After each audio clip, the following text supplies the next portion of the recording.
தமிழ் சுருக்கெழுத்து முதுநிலை June 1981. Start. மாண்புமிகு தலைவர் அவர்களே, கல்வியின் முக்கியத்துவத்தை பொதுமக்கள் எவ்வளவு உணர்ந்து இருக்கிறார்களோ அவ்வளவுக்கு குறையாதபடி நம் மன்றத்திலே அதற்கு தகுந்த அந்தஸ்து அளிக்க வேண்டும் என்ற நோக்கத்துடன் இந்த விவாதத்திற்கு 2 நாட்கள் ஒதுக்கியிருப்பது பற்றி மகிழ்ச்சி அடைகிறேன். அதற்காக என் நன்றியை தெரிவித்துக் கொள்கிறேன். கல்வியின் நோக்கம் ஈடேறுவதற்கு பொதுமக்கள் ஒத்துழைக்கிறார்கள். பள்ளிகளில் எல்லாம் பெற்றோர் ஆசிரியோர் குழுக்கள் நிறுவப்பட்டு உள்ளன. முன்பு இருந்ததைப் போல படிப்பது மாணவர்கள் பொறுப்பு, நிர்வகிப்பது ஆசிரியர்கள் பொறுப்பு என்று இல்லாதபடி பெற்றோர் இதில் புது விழிப்பு கொண்டு கவனம் செலுத்துவது இப்போது இருக்கக்கூடிய கல்வி வளர்ச்சியின் பாராட்டுக்குரிய ஓர் அம்சமாகும் என்பதை சுட்டிக்காட்ட விரும்புகிறேன். கல்வி திட்டத்தில் தனியார் நிர்வாகத்தின் பொறுப்பு என்ன என்பதை அரசு நன்கு உணர்ந்து இருக்கிறது என்பதற்காக பாராட்டுகிறேன். தொழில் அறிவுடன், பாச உணர்வுடன், கடமை உணர்ச்சியுடன் தன்னுடைய தொழிலைச் செய்ய ஆசிரியர்களுக்கு சுதந்திரம் தேவை. அதற்கு நிர்வாகம் தடையாக இருக்குமானால் அந்த நிர்வாகத்தை நீக்கி அதனால் ஆசிரியர்களின் நல்ல பணி தடங்கல் ஆகாதபடி செய்ய வேண்டியது அரசின் கடமை. அதை உணர்ந்துள்ள நமது அரசு கூடிய விரைவில் ஒரு சட்டம் கொண்டுவர இருக்கின்றது என்பதை அறிய நான் மகிழ்ச்சி அடைகிறேன்.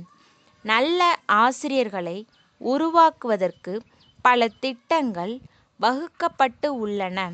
குழந்தைகளுக்கு பாடங்கள் கற்பிப்பதற்கு தேவையான நூல்களை எழுதுவதற்கு அரசு ஊக்கம் அளிக்க வேண்டும். இம்மாதிரி புத்தகங்களை அரசே அச்சடிக்க வேண்டும். குழந்தைகளை கவரக்கூடிய வகையில் படங்கள் அதில் இணைக்கப்பட வேண்டும். இதன் மூலம் குழந்தைகள் புத்தகங்களை விரும்பி படிக்கும் பழக்கத்தை ஏற்படுத்தலாம் என்று தெரிவித்துக் கொள்கிறேன். கிராமப்புறங்களில் திறமைமிக்க மாணவர்கள் இருக்கிறார்கள்.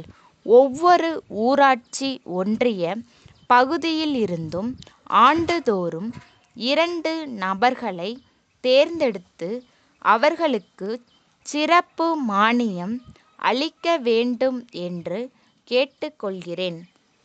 இத்தகைய ஒரு திட்டம் அமல் செய்யப்பட்டால் அது கிராம மக்களுக்கு ஒரு வரப்பிரசாதமாக அமையுமென்று கருதுகிறேன். கல்லூரி கல்வியை பற்றி ஒன்று கூற விரும்புகிறேன். தமிழை பயிற்று மொழியாக ஆக்கிவிட்டோம்.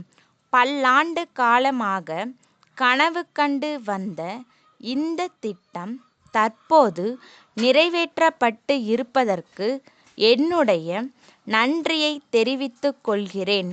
மாணவர்கள் சுலபமாக தாய்மொழி மூலம் அறிவை வளர்த்து கொள்ள முடியும். இது எல்லோரும் ஏற்றுக்கொள்ளக்கூடிய அடிப்படை உண்மை. இந்த நேரத்தில் நான் ஒன்று கேட்க விரும்புகிறேன். தமிழை பயிற்று மொழியாக கொண்டு படித்த மாணவர்களுக்கு மேல் பட்ட படிப்புக்கு எந்த வகையில் ஏற்பாடு செய்யப்பட்டு இருக்கிறது என்பது கேள்விக்குறியாக உள்ளது. இதற்கு வகை செய்யப்பட வேண்டும். தமிழில் படித்த மாணவர்களுக்கும் இட ஒதுக்கீடு செய்யப்பட வேண்டும்.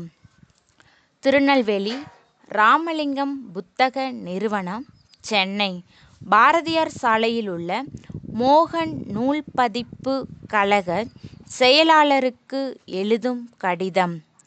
அன்புள்ள ஐயா, தங்களுடைய 9ஆம் தேதியிட்ட கடிதமும் அதனுடன் இணைக்கப்பட்டு இருந்த புத்தக பட்டியலும் கிடைக்கப் பெற்றோம்.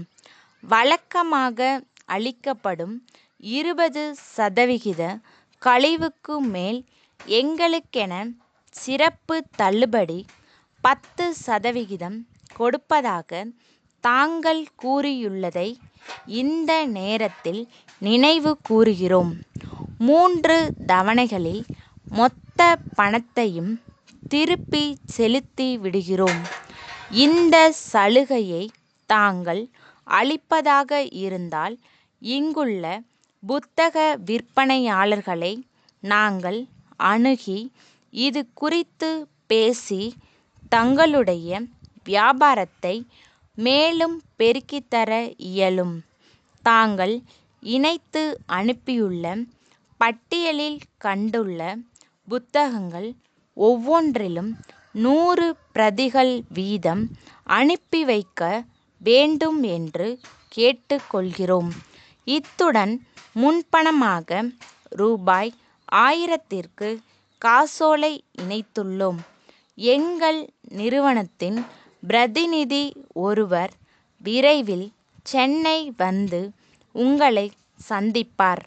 அவர் மூலம் நாங்கள் தயாரித்துள்ள பாட நூல்களை தங்கள் பார்வைக்காக அனுப்பி வைக்கிறோம். தங்கள் ஆதரவை எதிர்பார்க்கும் அன்புள்ள